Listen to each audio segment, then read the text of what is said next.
congratulations on the award. Thank you so much. It was very prescient, you meeting with this. Yeah. So talk to us about it. I mean, I guess Alex made it happen, right? She is the good luck. Yeah. Yes, I will take the credit. Yeah. Run with that. I'm just going to tell everyone, you know what? Come on our show. And you'll win Let a us Tony. talk to you and you'll win a Tony. It's so funny watching that clip and remembering back to that day at the press junket because I was still, I think, in some kind of shock from the nomination. I just never expected that this journey with this play that started so many years ago would have taken me there.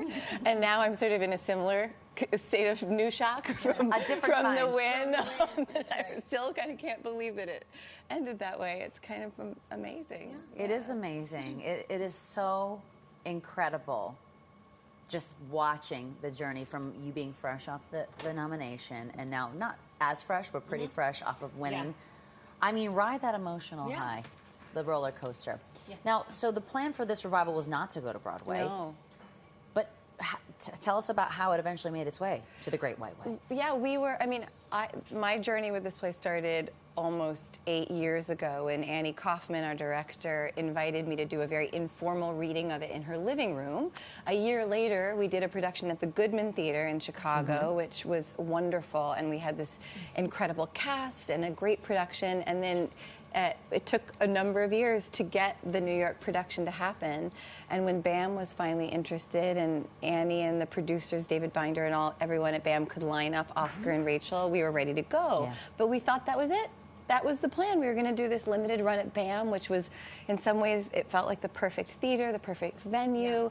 Yeah. It was amazing. I think Oscar and Rachel both had film projects they had to run off to. And as we ran it at BAM, and it was going so well, and we had this experience night after night of people coming and saying, how did I not know this play?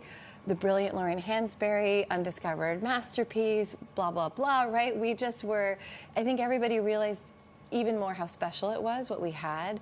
And then as people's schedules changed and a Broadway theater opened up, there began to be chatter, but still we closed at the end of March not knowing this was happening. We closed, and a week later, I was on vacation with my family, and I got a call saying, I think we're going to Broadway in 3 weeks. So. I just got the chills for you. Yeah. So how did you evolve the character?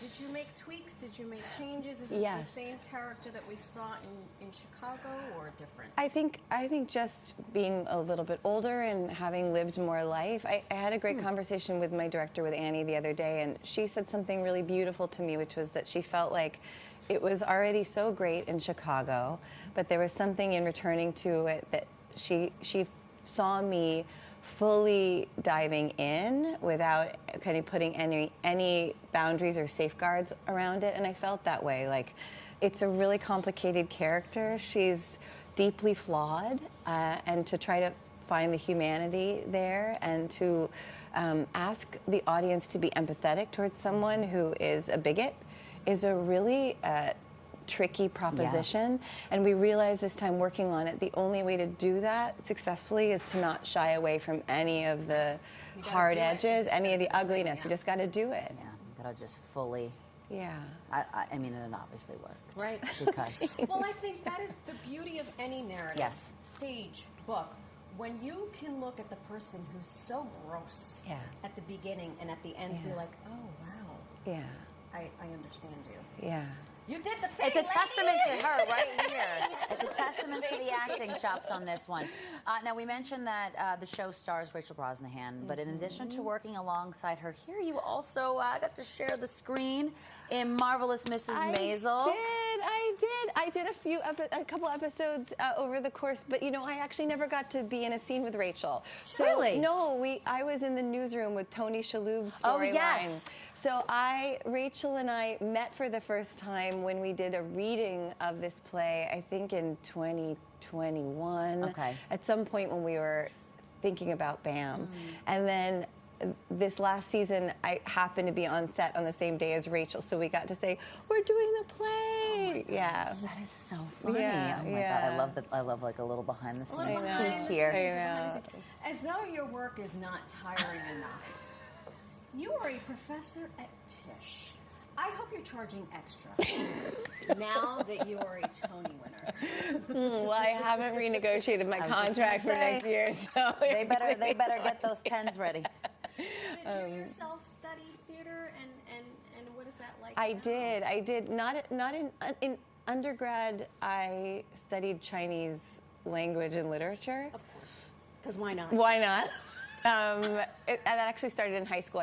I grew up here. I went to Bronx Science, and there was a Yay! Yeah. Actually, the principal of Bronx Science, when I was there, came to the show the other night, and I got to see him for the first time in like 20 years. Oh It was my wild. gosh! Talk about a full circle. Yeah. moment. But so in college, I studied that, but I did a lot of theater, and I really got hooked on plays and performing, and so I did do my MFA in acting. Yeah. So I went to the Brown Trinity program for that. And right after graduating, I worked with Zelda Chandler, who used to run the MFA program at NYU, and I met everyone there, and I started teaching there over the years. I also teach in the dramatic writing program now, too, so both at Tisch in 2 different departments, and I love it. Your classes are going to be full. There's going to be a wait. full. I was just going to say there's going to be a wait list to get into these And by classes. the way, 2 of those people are going to be. We're gonna. What is that called when you go you audit? We're gonna be auditing that class. Okay, you're born and raised New Yorker, Yeah. which we love. New York's very own. Yes. You said in your Tony's acceptance speech that you grew up going to the theater. I did. So, we have to know favorite show, Okay. if you can even pick. I mean, so many. They're all- yeah. I remember seeing Anything Goes at Lincoln Center. My dad brought me when I was a kid, and that was like, oh, I think I memorized every single word to every single song in that, and then like sort of just learned the entire Cole Porter sound, all of his scores. Yeah. And then I've thought about it recently. I have some real strong memories of plays that impacted me as far as watching actresses perform. Yes. And I remember getting to see Cherry Jones in The Heiress in that production. Unforgettable. I also remember her and Mary Louise Parker in Doubt when it was first, right? Her in Doubt and Mary Louise in Proof. I mean, there's this list of these great actresses who are today some of my favorites that I got to see when I was a young kid growing up here. And now they can come see you. Yes. Or maybe we'll work together. Exactly. Well, we were going to say, what's your dream role, if you have one? It's funny, I don't have one. I have so many that I want to Good. play, but I also am such a new play person that I feel like the dream role is probably something that's being written by one of my favorite playwrights in their office right now that's yet to be discovered. Well, we'll be there front and center when it happens. Yes. Give us the early heads up with what you're going to be doing. We would be remiss. We don't have a camera, but you brought your daughter with you. I did. And what is that like for you as a mom? I mean, you're at the pinnacle, lady. Yeah, it's been amazing to share it with her. My daughter Stella is 9, and she's been really involved. She comes to the theater with me. She hangs out. She knows the cast. She came to our opening night and to the party. I also have a 4-year-old son, Henry, who is not quite as aware of all of what's going on. He'll get there. He He'll just get knows there. Mommy's gone a lot right now. But I think Stella can really appreciate the excitement. Oh, there they are. We got them. We got you. There you are. Are you proud of mommy? Yeah. What do we think? We have a future Broadway star. I think so. in our She's told midst? me she's going to win a Tony someday also. So there you go. Okay. Well, Yep. it's been said on Just live don't television. forget us. Yeah. We'll probably still have the same couch. Yes. but Come we'll save back a spot when for you win. Come sit and chat with us. This has been such a treat. Thank really you has guys. been. Yeah, my pleasure. We love you. We Thank love the you. Broadway community. We wish we were a part of it. We feel like we're really Broadway You are. adjacent. We're You Broadway are adjacent. now. Oh, also, by the way, I complimented her in her pedicure. Oh, yes. And your response was? Shining. It was my Tony pedicure. She's had these toes Keep it going. until there's It's a one really little good sliver nail of salon. We'll have to get the notes on that when we go to the commercial breaks because, I'm always looking. Miriam Silverman, thank you so much Thank for you being both here. so much. Congratulations, Thank continued you. success. We cannot wait to see you in whatever may be next.